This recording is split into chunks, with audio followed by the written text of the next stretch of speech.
Welcome to your community. This is your hometown. This is Walton Entertainment. This is where you can hear from the community and those making a difference. We explore topics, local festivals, arts and entertainment, and local news. For this program and much more, visit us online at yourlocalstream.com. That's yourlocalstream.com.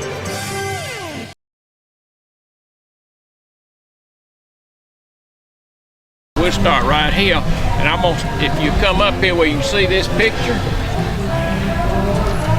this is a Monroe National Guard unit. This picture was made probably about 1909, and it was made right where we're standing right now. You can see the rail in the back. That was a dirt street, wasn't it? Yes, ma'am. It was really a cow path then. But the chains are where, at that time, it was post and pipe, metal pipe through that. We don't know really anybody in this picture except this gentleman right here is Roy Nunley. J. Roy Nunley that ran Nunley Lumber Company. And I believe this gentleman is Mr. Albert Mobley, but I'm not sure about that. All right, these guys are in the Monroe City Park, which was right out here. And they're over on the other side facing Spring Street. It's all men. Yep, all men. They even got a portable record player with us. This was probably made before 1920. I don't know the exact date on it. And if we went back to this picture's made in 1943 and we looked down this way, we'd see Mr. Joe Felker's house there instead of Peters and Foster's. I didn't know it was Joe Felker's house. Yeah. I just remember the house. This is Caldwell McGarity. He was the mayor at that time. I don't know what he's talking about, probably politics. But this event was an Army recruiting event, and there was a German airplane parked right here on a trailer that the Army would take from town to town, draw a crowd and get people to buy war bonds and join the Army. And that's what was going on at this time. And if we looked over this side of him down there, we'd see Francis Florist that time. And finally, this is the Cherokee Theater, which sat right here. It was built and before the Cherokee Theater, before the Cherokee Theater sat here, the Mobley Opera House sat here. Mobley Opera House started life up on North Broad on the other side of the street. If you know where Carmichael's drugstore used to be, okay, well in that lot there was the Opera House, and Mr. B.S. Walker built that. He owned that property, and he ran the Opera House until about 1901, and he sold it to Coleman Mobley. Coleman Mobley's house was where the Methodist Church is now. Well, Coleman Mobley had the thing picked up and moved right here and renamed it the Mobley Opera House. And it was probably the first place in Monroe to show motion pictures.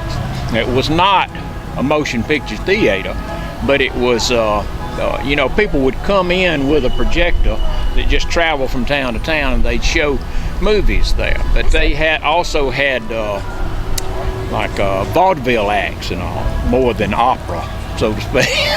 Probably not a lot of opera going on, no. But that's old Cap that run this review. It may very well be. This is Bob Nowell. He owned the Cherokee Theater along with Mr. Titchener. Henry Titchener was his partner. And his daughter was a good friend of mine. I went to school with you know. Right. And Lee was his younger daughter. Yeah. Actually, Lee's the one that gave me this picture. Yes, you did. Right. And but Bob Nowell is the guy that Nowell Recreation Center was named for. But anyway, the Cherokee Theater was built here in 1930. And it stayed in business. If for a dime, you could go to the picture show. That's right. Are you getting what she's saying? Because she knows more about this than I. I remember it. I was one of them that had a dime. I can remember the Cherokee Theater being here, but it was closed by the time I came up. It was just the building. But Mr. Troy Thomason came to town in 1940 and bought the lot on the corner of Washington and Broad and built the Troy Theater. And he bought the Cherokee, and for a while Monroe had two theaters. And Randall Rowe's brother used to be the projectionist in the theater, and he told us when they showed Gone with the Wind was a 4-reel movie. And he said they'd start the first reel at the Troy, and when it ran out, he'd put it in a little red wagon and run over here with it, and they'd start at the Cherokee, and then he'd go back and get the other one. And it was just a circle, you know, to keep the movie going at both theaters. But the Cherokee then was eventually done away with, and we were down to just the Troy, and then the Troy burned in the 60s. This young lady is Miss DeVera Carnes. And Mr. Carnes, it made pictures of most of what some of what I just showed you. Lived up here on the corner in the White House where Malcolm Realty is. This is his youngest daughter. He had 2 daughters, Thelma and DeVera. This is DeVera. DeVera is standing right there in this picture in front of the Landers house, I believe. Are you kin to the Landers? No, I will live. Okay. Dan's mother, Blanche Landers. All right. Well, maybe this is their house. See, Niall is Dan's nephew. So yeah. So, but anyway, I don't know that could be that. Anyway, she's in front of the Landers house, which was here, and then you can see. Yeah. I don't know who's that. May be the Galloway house, right there. But then on down the street, where the post office is today, was Lewis' house. George and Lena Lewis. George passed away early on. Lena lived there for years, and that was right down there where the post office was. She had beautiful gardens around her house, and it was kind of ironic because Lena was very civic minded. She was in the garden club, the DAR, all the women's clubs around town, and she worked to preserve things. And then when she died, her children sold her house to the government. They built the post office, but that's the way life goes. And then if we look over where the fire department is today, at one time that was the Ellis house. I don't know who the Ellises were, but I know that the Ellis house was a boarding house, and it was also from 1930 the Walton County Hospital. It was the 3rd site of the hospital. There are 2 houses still on South Broad, one on the other side of the street that's like a play school now. That was the first hospital, 1925, and about a year and a half later it moved across the street, and then in 1930 it moved right there where the fire department is. 43 it moved to Walker Park to the A&M schools. That's where I was born too. I'm gonna stop right here and talk about this building. This building was built in 1916, and it was the Union Bank. And it looked like this. Had these nice columns on the front, and a screen door, no air conditioning at that time. But it was a beautiful building, and it remained at Union Bank until 1926. The Union Bank merged with the Bank of Monroe, which became National Bank. Today it's Athens First. This building in the 1930s was a service station. It's had a lot of lives. And Larry Witcher, who's at our tent, has a series of about 20-something photographs that were made when this building was being built in 1931 and 32. This is one of those photographs, and if you look, here is that building. It doesn't have a side in it, and it doesn't have a front on it. If you look at those 4 windows, the front 2 are different. They took all of that out, put a beam across there. They took the front off the building, and if you wanted gas, you just drove your car through the building. They had a gas pump right here on the corner. Harry Brown told me that one time before I saw these pictures. And I said, well, how in the world did that work? And then I saw the picture and I understood. Put it together. Yeah, and then eventually, of course, they replaced the walls, and it's had an Otasco store, a office supply store, a grocery store. I don't know what all, and of course Reboot's in there now, but it's had a lot of lives. It's a Hoover building.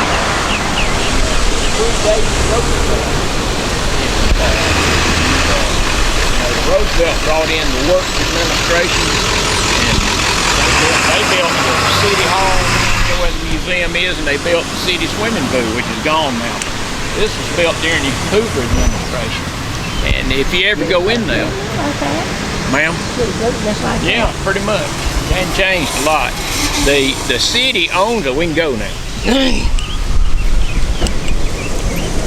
The city owns that building, but they can't do anything to it without consulting the post office department. Well, I was going to say, if you go in there to the gallery, you can see this box hanging up in the ceiling. I mean, we're talking big box. And that's where the postal inspectors stay. This is 1930s video surveillance.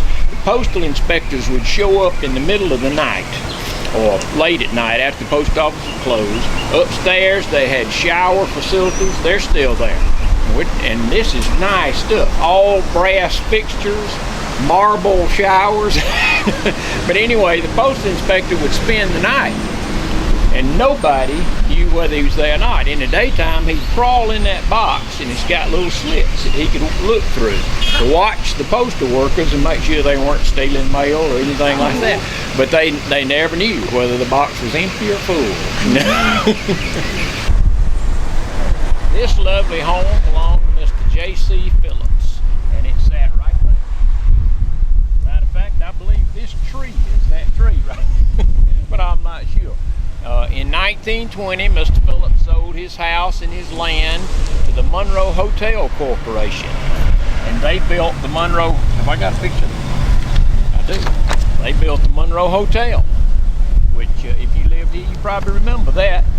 And they built the Monroe Hotel right there, and it was supposedly, yeah, you remember, and it was the best hotel between Atlanta and Augusta. And it had people, you know, people would come through town, salesmen and other people like that. They'd stay at the hotel, and they had other people who lived at the hotel, you know, actually lived. And there was a beauty shop there, a dining room, and all the civic clubs would meet there, the Kiwanis, and all that. So it was a social hub for town for many years. It was torn down in the 1960s, and that bank was built in its place. That at that time was the Farmers Bank, which had been on the corner up here for years and years and years. But the thing is, when I've always thought until not too long ago that when they built the hotel, they tore Mr. Phillips' house down. And then I'm going to refer you back to the pictures of the post office being built. Here's another one. And this is from up that way, shoot this way. You can see the hotel right here on the side of the post office. Well, here's Mr. Phillips' house behind the hotel. So they slid the house back. And if you look on fire insurance maps, they call that the hotel annex. So I don't know whether they rented out rooms in that house or what, but it was there for years. It was eventually torn down. And if you see this other house, this was the Jack Arnold house. That house actually sat right here on this corner, facing Broad Street. And when they built the post office, they slid it back and turned it to face Washington Street. So had a lot of houses moving around town. All right. I'll tell you, while we're standing here, we look down the street at the City Hall, which was built in 1939 with federal aid from the Works Administration. And at that time, the fire department was over here where the museum is on this side in the visitor center. The library at one time was in this side. And of course, you'd go in and pay your utility bill and your taxes and everything else. The police department had an office in there, eventually the whole police department. But early on, Monroe's police department didn't really have a police department. The policemen stood on the corner up there, and they had a call box on one of the light posts. If you needed the police, you called that box, and they had the car parked there. They'd get in and come help you out if they could. And Santa was there at Christmas. Yeah. Yes, he was. But So this is what we call today the historic City Hall. Okay, now we're going to look at this building right here, which was J.L. McGarity Ford dealership. Well, Mr. McGarity, he's the guy that was, I showed you the picture a while ago, was a mayor and all. He was a quintessential politician and civic leader. So in this particular picture right here, he's showing moving pictures in his Ford dealership to draw a crowd, you know. I've got another picture where he's got Monroe High School's entire graduating class standing here with a new Ford that had just come out. And we got a picture of that. But he always had something going on. When he was mayor, they voted on building the Walton County Health Department, which, you know, it's Chamber of Commerce now, but it was behind the courthouse, and it was voted down, defeated. Well, he put on a one-man campaign to get that health department built, and he worked and finally had it brought back up and had another election, and the bond issue passed and the health department was built. And that was pretty much his doing on his own, you know. But he was very civic-minded and influential fellow. Is that Mike McGarity's dad? It is. No, that's his grandfather. And this is a beautiful building. It's wonderful that the building's still here and it's been painted to look nice and all. So who built this building? Well, Mr. McGarity did, I think. Okay. But you know, he didn't just have a Ford dealership. He sold Firestone products. Yeah. My daddy saved money in a job. He came down here and bought a brand new Ford truck with money he saved. He believes he paid for everything in cash. And I think his picture might have been made at that time. He bought a brand new truck with money he saved in a container. Wow. It was big. House. He moved there after the Civil War by 1865-66. It was actually called the Briscoe lot when he bought it. We've got a letter where he's writing to his father about buying the Briscoe lot. And so he moved in the house right there. And then sometime later, he became governor and moved to Atlanta. Well, when he came back, apparently he thought he needed a nicer place to live, being a retired governor. And so he sold that house to a Ms. Hester, and then he proceeded to work on building the eventually McDaniel-Titchener house. At that time, the public school was where the McDaniel-Titchener house is, and it was Johnson Institute, actually Johnson Academy it was called then. And so we had to work out something to get that school out of the way so he could build his house there. So he made a deal with the city of Monroe. He gave them $400, and he gave them 2 acres of land right down there, not on Wayne Street, but on Jackson Street. If you know where the big white house where Larry and Judy Farmer used to live, they sold it. Yeah. Well, in their backyard, he gave the city 2 acres of land there and $400, and they moved Johnson Academy from over there to down here. Oh. And then he built the McDaniel-Titchener house. Now, in 1900, Johnson Academy, the day school was out, burned to the ground. And it was eventually rebuilt in South Monroe down there. The building that's in Monroe Country Day School now was built in 1927. There was a wooden school that predated that down there. But getting back to Governor McDaniel, he built the McDaniel-Titchener house, and as I say, had sold his house here to Ms. Hester. Well, in 1906, Ms. Hester is the one that moved the house to this location, and she built this house right here. Right on the corner. And her daughter married Brent LeBoon, and the LeBoons lived in that house from 1914, I believe they were married, until the 1970s, when Ms. LeBoon passed away and Mr. LeBoon moved to Atlanta with his children. And then this house was bought and moved to Youth, and it's still there today. Been added on to it. It's called 7 Gables. I've never counted the gables, but And Pretty it close was to on the 7. Christmas tour of homes one year. It I think. may very well have been, yeah. But okay, we're going to talk about this house, which, in my opinion, should be called the Giles Lanyard's house. It belongs to the Baptist Church today. The original house was built by Judge Thomas Giles. Thomas Giles was an ordinary of Walton County in the 1880s and was responsible for getting our courthouse built. That courthouse up there is actually the 4th courthouse that's been on that property. It was built and completed in 1883, and he was the man that made that happen, really. So he lived here, but when he lived here, it was a much simpler house. You see where the wall comes out over on this side, you may not be able to see it, but to the column. But all of this over there was not here. Yeah. The porch was not here. It was just this part of the house with a roof, and that was it. And that's where he Basically lived. went straight up. Right. And he was a very civic-minded person. He gave $5,000 and 100 acres of land to help start the A&M school at Walker Park. And that $5,000 in 1900 was a lot of money, you know.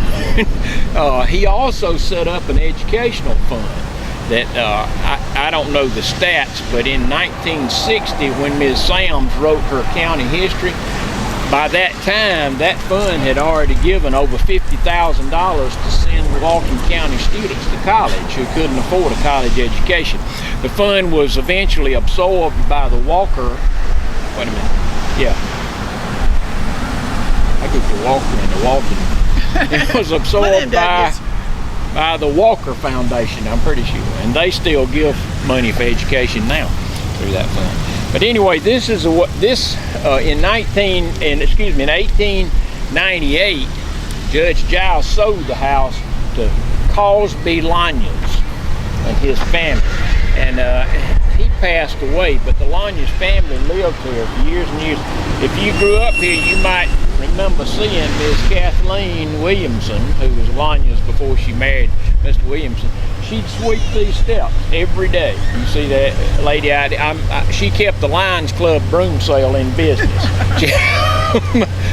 Actually, this is her when she was a small girl. This picture was made about 1907. And the Lanyards family did a lot for this town. And they built this house over here. This was the Lanyards Apartments. And had carried on many business industries, were active in city government and other things also.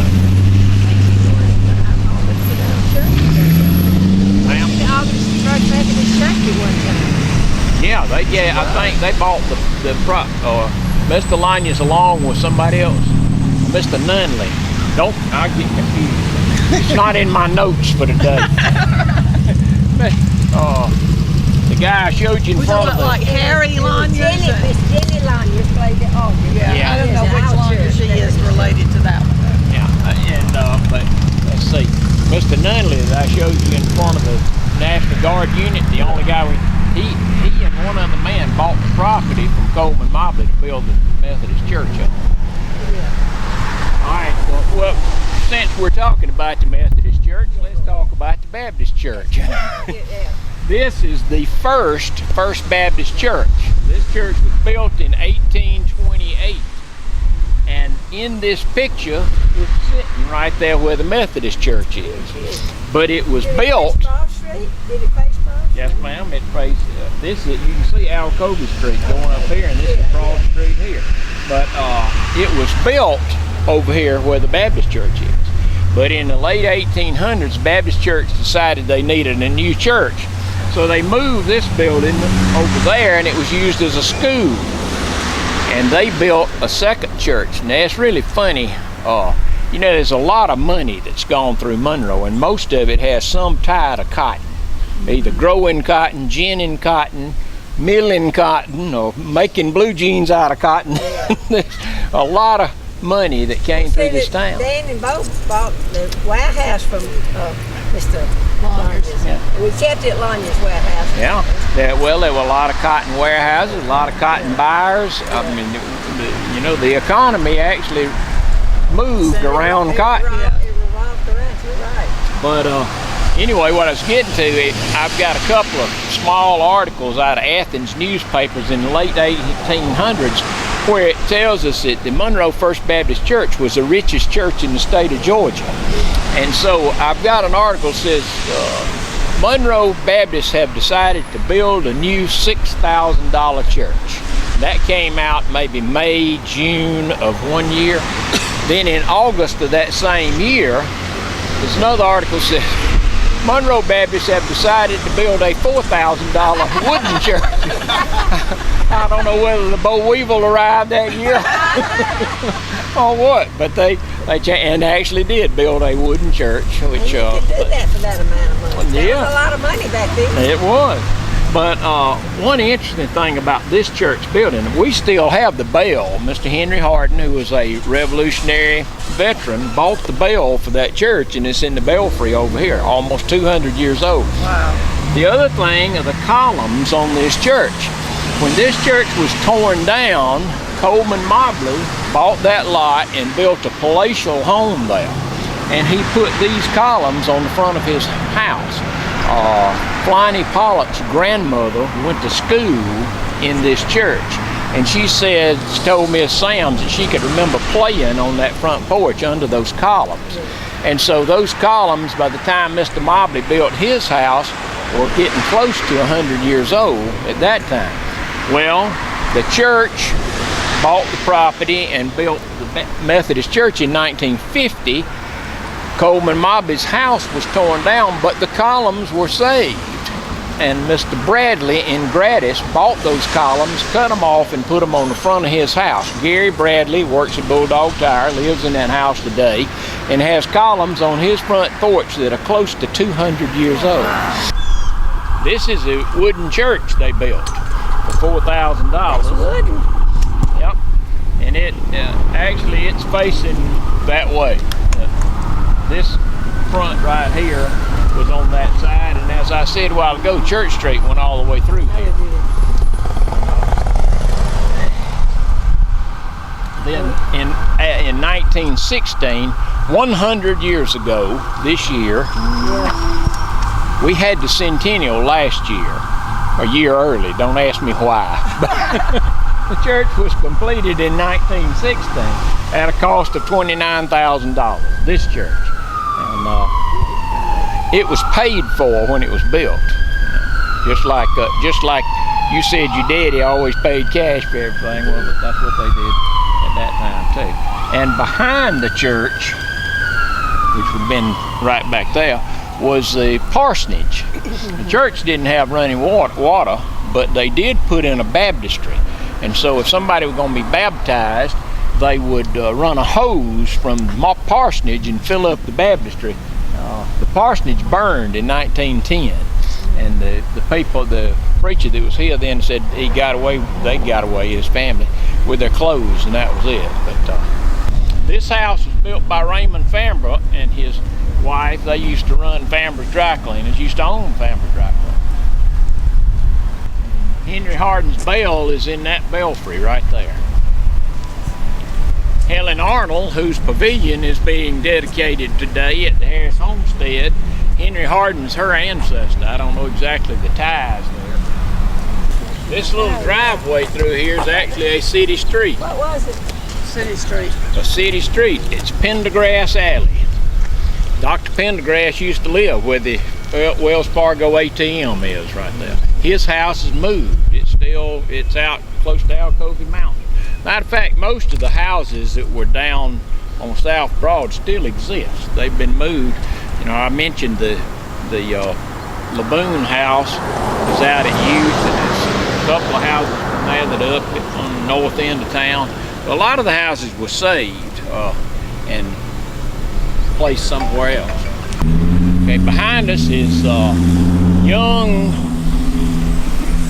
Funeral home. Levette Funeral Home, which was historically Young's Funeral Home. It's one of the oldest family-owned businesses in town. The oldest photograph we got of it's 1946, but it was here before then. I don't know exactly when it started, and I think they've recently. Was it always there? Yes, ma'am. Well, you know, I don't know. I know it was there in 46. Used to be the upper room. Yeah, and it, when I was growing up, there was a 2-story building there with a cafe and kind of a nightclub. There, and I think maybe Young's moved down below that into a house, but they've always been close to that corner. But let's see. What I want to call your attention to is the Gwinnett Quality Appliance establishment up there, and point out that that is the location of the first city hall that Monroe had that we are aware of. Now, I think there probably were at least, at least one more before that. Monroe was incorporated in 1821, and this picture of City Hall was made about 1906 or 07. Not a very good picture because it's actually a much wider picture than I've zoomed in. But that building, which is a 2-story building, sat where Gwinnett Appliance is, and this side of it faced Wayne Street. The upstairs was where the mayor's office and city council met, and you can barely see the little slots down here. This was the jail, or the calaboose, where they lock people up under there. And we know that that building was there in 1901. It was on a fire map, but it was probably there years before that. We just don't know. And possibly, 1901, that's about 80 years after the town was incorporated. So I don't know if this was the first one or if there was some other building they used for City Hall before that. So that white building was the jail underneath. Well, no, that building was not there. It's a different building. At one time, wasn't that where people brought their horses? The horses. Yeah, there was. Remember, but I remember it burned. Yeah, there were 2 or 3 livery stables Church down Street, there. and we could hear those horses whining. They burned alive. It was an awful thing. Just the whole thing. I can remember there being a livery stable. I think on the other side of Spring Street over there. Okay. And Mose Moncrief lived there, and he cooked barbecue every weekend. Well, after the City Hall was there in 1906, it moved across Spring Street. That red building is standing on the corner. We can't see it from here, but if you've been by there, you're probably familiar with it. It's a 2-story building right there on the corner. The fire department was downstairs in front. If you look at that building, you can see the big window used to be a garage door. That's where the fire truck sat. And then behind that was the jail. If you look, the window's up high and there's a steel door. That's where the jail was.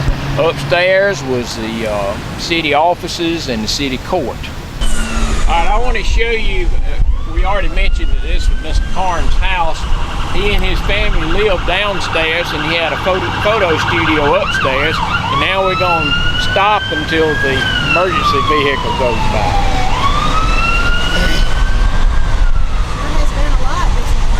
It's a lot every day. I don't see how anybody's still alive in this town. What's going on? It's all right. He's gone. Okay, so if you look up between the windows, you see the saw cut that goes up the wall all the way out the eave. And then on the other side of the back window, there's another one. Mr. Karns took that whole section of the wall out and put a skylight in to provide light for his studio. And we got a couple of quirky photographs of that. Actually, it's in the back of some other picture, and you just happen to see the sky. If you know what you're looking for, you see the skylight. But if you see any, especially group photograph that Mr. Karns made in his studio, when you're looking at the photograph, in the upper right-hand corner, there'll always be a little light-colored triangle, and that's the skylight showing in the photograph. It would show when the group he was photographing was too wide for him to keep it out of the photograph, So if you ever see a photograph with a little triangle in the corner, you know it was made in Mr. Karn's studio. This corner right here, we think is where the city of Monroe started. And like I said, in 1821 the city was incorporated, but before that, 1818, the state legislature recognized Walton County. Well, the county had to have a county seat. First court in 1819 was held down the road at Panell, or it was called Cowpens then. There was a guy from Morgan County who would bring his cows over there and graze them. And his name was Easley, and they called it Easley's Cowpens. But when he was doing that, it was Indian land. It didn't belong to anybody at the time. In 1820, they had a land lottery, and a gentleman from Jones County drew lot number 65, which is basically all of downtown Monroe, 250 acres. Well, he didn't want to move from Jones County. So for $400, he sold Monroe to Elijah Betts. And Mr. Betts, who was a very civic-minded gentleman, turned around, and of the 250 acres, he gave 50 acres to the city. At that time, Monroe's name was Spring Place, and it was named for the city spring, which is down at the bottom of this hill. If you go down by the library, you see a little bridge there that's flowing, or under that bridge is the city spring. That's where Spring Street gets its name. And so Spring Place had this great idea. Well, we'd like to be the county seat. So they, in 1819, they changed their name to Walton Courthouse. Mr. Betts comes along, he buys the whole downtown area, he gives the city 50 acres. Part of it was the old Baptist cemetery where his mother's buried. And he gave them this lot up here where the historic courthouse is. The city, in turn, took a lot of that land and resold it as city lots to make money to build a courthouse. So after doing all that politicking, Monroe, at that time known as Walton Courthouse, was named the county seat of Walton County. And Mr. Betts is also credited with suggesting the name Monroe. James Monroe was the president at that time, our 5th president. And we think that Elijah Betts lived on this corner right here. And next door to him was Humphrey's something. It was a tavern next door. I can't name somebody named Humphrey, who I don't know who he was.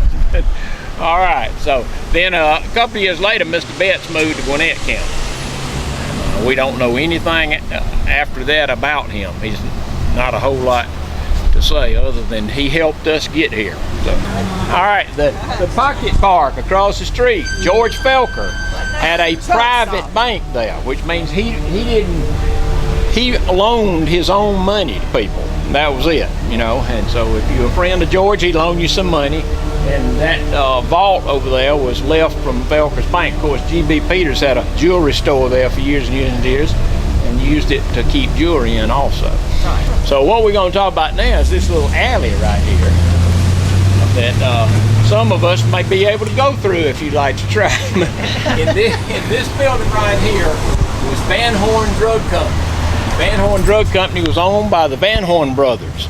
If you know where Sparrow Hill Bed and Breakfast on Church Street, that was one of the Van Horn house. One of the brothers lived in that house, and one of the brothers lived next door. So the Van Horn brothers ran the drugstore here. This was a vacant lot. There was nothing there. Up there where the engineering business is, the Galloway brothers had a men's clothing store. And while I'm saying that, let me go ahead and point out that before the Galloway brothers got before the Galloway brothers got there, that was the Elite Theater. That was Monroe's first designated movie theater. I mean, movies had been shown in other places, but that's the first place that was built and went in business to show motion pictures. It was later sold, became the Idle Hour Theater, and then the Cherokee that we talked about a while ago opened. Anyway, Thorpe Sanders came to town and wanted to sell furniture. Sanders Furniture. See it on the side of that building up there. So Harry Arnold Sr. owned this lot, and they made a deal, and he said, well, I'll build you a store to sell furniture here. So Harry goes to the Galloway brothers. He said, I'm going to build a store in this lot. Do you mind if I connect the store to your store? And they said, of course not. Be fine. Not a problem. Then he went to the Van Horn brothers and said the same thing. And they said there's no way you're going to connect the store to our store. And so, because of that, we have this little alleyway here. Now, you need to understand the Van Horn brothers were slightly eccentric. You know, they every day after they closed, they take all their money home with them and wash it. All the bills they would hang up on the clothesline in the kitchen, and the change they'd lay out to dry. So you see, the Van Horn brothers were the first drug dealers to launder money. And we now would say they were OCD. So, yes. They lived on Church Street, which is where I grew up, and we had to walk to school, and we were scared of them folks. We would walk on that side of the street. They said that woman would chase you with her broom. I have heard many stories about the Van Horn. Walk on that side. We just Susan told me the same thing. She said she just wishes that she had gotten to know they had a museum behind their house, and when we went to elementary school, we'd take a field trip over there and go through that museum. They had arrowheads and snake skins and all the stuff that kids love. They said the table was still set like they had eaten, and they didn't serve anything. And Lord, our eyes would get that big. Well, I will tell you this, when our museum reopens in November, we have the cash register from Van Horn Drugs that they bought in 1914. It's been fully restored. It's a beautiful piece of work, and so you want to come by and see that. This is the Walton Hotel, been there since 1887. Actually, it's at least the second Walton Hotel. That's right. Dan's father. And there was a Walton Hotel one time up there where the extension office is, with the bank, but that was in the early 1800s. The Aycock brothers sold the business to the Milner Company out of Gainesville, and then they opened Milner Aycock's. It was here for years and years. And that's just about it. I appreciate your attention.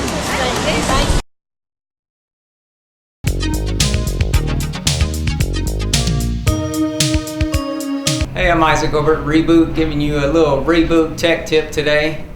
So many of you know, if you live in the city limits, or even some, you don't have to be in the actual city limit, a little bit outside of the city in Walton County, the city of Monroe is no longer doing cable anymore. So we kind of wanted to walk you guys through a couple options that you have, to get your regular TV, like your local channels and stuff like that. So one of the things, or the main thing, that a lot of people are doing these days is it's called streaming. So as long as you have internet at your house, you have to have a decent speed. Depends on how many TVs you have and all that stuff. But let's say your download speed, is at least 25, somewhere between 25 and 50. That's a decent speed to do streaming. So anyway, what you do, as long as you have internet, you either need a smart TV, or you need, they make several devices, like they make a Roku device that you can buy and hook up to your TV, or Amazon makes one called Amazon Fire TV. You can hook that up to your TV. TiVo makes one, Apple makes one. There's a bunch of them out there. I personally like the Roku one the best. It has lots of features, and you can, it's all kind of stuff. They can do all kind of stuff. Anyway, so either you need a smart TV or you need one of those devices. And once you have one of those two, then you can hook that device up to the internet, the Wi-Fi at your house, the wireless internet. And what that does is it'll now give you options to do streaming TV. So like you can do YouTube TV, or you can do Hulu TV. YouTube TV, I like the best. They have, again, lots of features. One of the biggest things I like about them is you can do unlimited recording. But anyway, so both of these things, the Hulu and the YouTube, you can get local channels on those. It's a process you go through. They'll ask you your zip code and all that stuff. But anyway, and it's a monthly fee. Like, I think the YouTube TV, you're looking at about $70 a month. And I want to say the Hulu TV is the same price. I could be wrong, but it's close to that. So you got to pay for the internet, and you got to pay for either the YouTube TV and the Hulu TV, and that'll give you the local stuff. Now, if you don't really care about local stuff and you still kind of want like a little bit of regular TV, the Roku device has some live TV channels. Some smart TVs like Samsung TVs, they have some regular TV channels. Most of the time though, it's nothing local. You might be able to pick up, I don't even know if you can get like ABC or NBC or anything like that on there, but they do. Like Samsung's got like something like 1,000 channels or something crazy, but and it's some oddball stuff. But anyway, so you can stream. The other option, is that some people still do is you can do the dish TV. That's an option. The satellite TV. I'm not as big of a fan with that stuff because it kind of comes and goes with the weather. You can have lots of issues. It costs a whole bunch of money, typically double what the streaming stuff costs. But back to the internet TV, you need, for streaming on your TV, you need a decent, what they call a router. And the city of Monroe is not going to give you a router. The router is what gives you the Wi-Fi inside your house, but every router is not made for streaming. If you have one TV, you might pay $100 or so for a router, and that's probably the minimum because it takes a decent router to do streaming. If you got 3, 4, 5 TVs, you might be paying a couple $100 for a router. It takes a lot of resources to do streaming. So keep that in mind. You do need a good router. Otherwise, you may get a lot of buffering and stuff like that. But if you have questions or you need somebody to come, set it up. We've done a bunch of them since Monroe has quit. You can give us a call at Reboot, or you can come downtown to Reboot, and we can help you out. Or visit our website, rebootcomputercompany.com. Phone number 770-207-9209. One more thing too before I go that I would like to say is we are moving in September 23rd. We're moving to 1215 South Broad, so just south of where we are now. And we shouldn't miss a beat on any days closed or anything like that. But thanks, Isaac with Reboot, giving you the Reboot Tech Tip.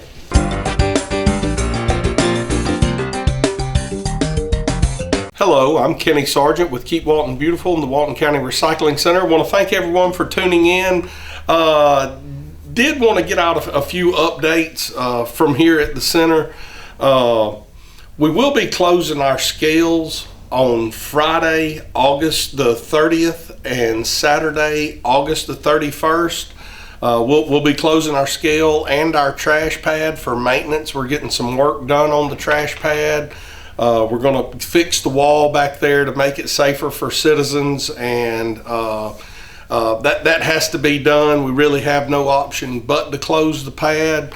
We will, however, be open for recycling and any green bag disposal. You can come through our recycling lane. We have a compactor at the end of that lane for you to put any of your green bags for disposal. And again, we have that at every one of our convenience sites throughout the county. Provides the green bag disposal and the recycling.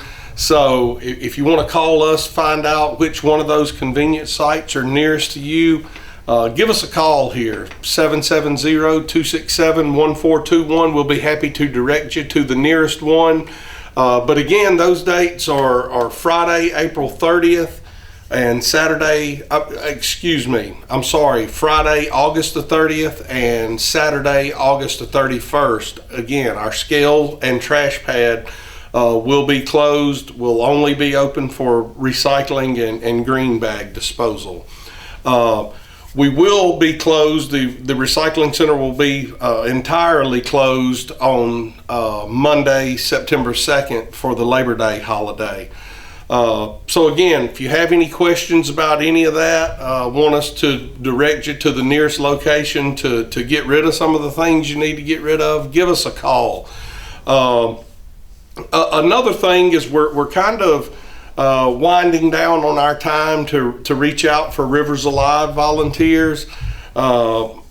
If you're looking for some volunteer opportunities, it really is a great one, but we do need to be doing that soon. By the end of the month, we need to get in t-shirt orders. Every volunteer we have will be given a Rivers Alive t-shirt, and those sizes are due at the end of August.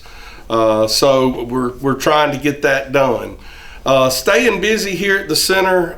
We've really never been busier than we are now, and we're thankful for that. We're glad that you all are coming out and using the center. Just wanted to remind you of a few things. It's getting to be that time, and we've seen a little bit of it, but we don't accept any yard waste here. If you're starting to get up leaves or cutting back some of your bushes and all of that stuff, we can't take it here. So if you come all the way out here, we're going to be sending you right back out because we just can't accept it.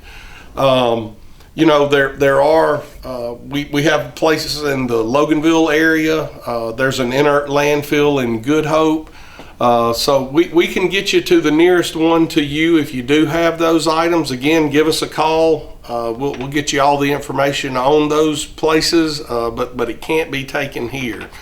One other thing we're running into, we're still getting some mattresses in that are in pretty terrible condition, and the company we use just will not accept them from us that way. So if you have a mattress or you're replacing a mattress at home, keep the old mattress inside or in a garage or carport or somewhere until you can get it out here to us. If it comes in soaking wet or just completely tattered, the company we give our mattresses to just can't accept it. It's beyond repair. So take care of those mattresses. We want to provide a place for everyone to get rid of their mattresses, but because they're so hard to get rid of, and we do want to provide that opportunity, but we have to give the company the kind of mattresses they're looking for. So take care of those before bringing them out to us. As I always do, come out, let us help you get started recycling. Let us help you maybe find new things you can recycle. Come out, let us show you what we do here. We'll kind of introduce you to our recycling center and all the going-ons here. Again, give us a call at 770-267-1421. We'd be happy to answer any questions you got in the way of trash, recycling, environmental concerns. Feel free to call us with any of those. We'd be happy to talk to you. Again, thank you for tuning in. Come out and see us, and we'll see you soon. Hi, I'm Jody Johnson. I'm here with another recreation report. School has started back, which means a few things. One, it means our fall sports programs are all up and running. All of our football teams are practicing. All our baseball teams are gearing up and getting ready because August 19th we start our opening season for our baseball and softball, soccer. Our cross-country team is out practicing as well. They have several meets coming up on Saturdays. Our football doesn't start games until the first Saturday after Labor Day, so we're gearing up for our football and cheerleading teams. We have a record number, about 400 more kids this year than last year, so our growth is still increasing every year, and surprisingly there's more females, a lot more girls participating than ever before, so we're real proud. Walton County has a great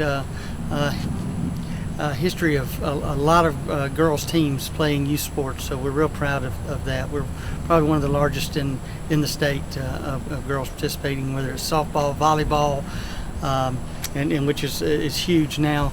It's in every high school, and our girls volleyball program has over 300 kids in it this year. So whether it's cheerleading, where we have 433 girls cheerleading this year, so we're real proud of all of our girls programs, and we appreciate all the parents getting them out and keeping them busy with our sports program. Our splash pad is it's still open on the weekends. We're only open for a couple more weeks though, so if you're really wanting to get out to our splash pad, which is a lot of fun, we're at our non-peak hours, which means from after school on Tuesday through Friday, we're open from 4 to 6 in the evenings, and then we're open from 10 in the morning till 6 or 10 to 5 on Saturdays and Sundays. So just a couple more weeks till about Labor Day, and then we'll shut it down for the season. So we invite you to come out. Our basketball program's coming up fairly soon, so look for registration for our basketball program. And don't forget our first annual 5K that'll be out at the Hard Labor Reservoir is coming up. Go online at waltoncountyga.gov to register for that, or you can show up that day. It is the 26th, and you'll be running across the bridges, across the reservoir. It's a beautiful sight. The lake is beautiful out there, so you actually go to the boat landing area. You can park. It doesn't cost anything to park, and I think it's $25 to register for the 5K, and you'll get a t-shirt. We'll have some refreshments there as well. So we're really looking forward to our first annual 5K run. And we're looking at doing some other events out there at the reservoir. It is open to the public if you want to go fishing out there. It does cost $10 to park, and only boats you can use are boats that have battery. No gas-powered boats at all are allowed on that lake. But it is $10 per day to park, or you can buy a pass for around $75, and you can buy those at our. You can buy the daily pass at the site, but you can buy the yearly pass at one of our community centers. They have the stickers there available for you. So if you're interested in doing that, again, they're catching a lot of fish out there, is my understanding, and because there's a lot of boats out there, and you know how fishermen are. If they're not catching them, they're probably not going back. So we have a lot of people that go out there, and again, it's a beautiful place to go. It's a lot bigger lake than you would think. I think it's around several thousand acres out there of water, including a 25-acre island in the center of it. So really nice place to go, and eventually that will be a water source for Walton County. They're beginning the stages of building that water treatment plant out there. I don't know a lot of the details on that. So a lot going on at the Recreation Department.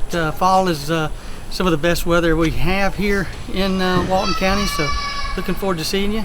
Our community centers are up and running. If you'd like to go and exercise there, you can. Thanks to the Walton County Healthcare Foundation, they donated over $40,000 to us for us to go into Felker Park and to Meridian Park and to get some new equipment. So we'll be replacing a lot of our Nautilus weight equipment that has gotten older, and we're having problems getting parts for them. So look forward to an upgrade there. We also put some new bigger TVs up, some smart TVs. Now that the cable system has changed in the city of Monroe, we had to upgrade those TVs, and so we went with a larger system there. So a lot going up. Come check us out at the park near you, and go to our website at waltoncountyga.gov. You can see all the information we have available. So until next time, thank you. Welcome to your community. This is your hometown. This is Walton Entertainment. This is where you can hear from the community and those making a difference. We explore topics, local festivals, arts and entertainment, and local news. For this program and much more, visit us online at yourlocalstream.com. That's yourlocalstream.com.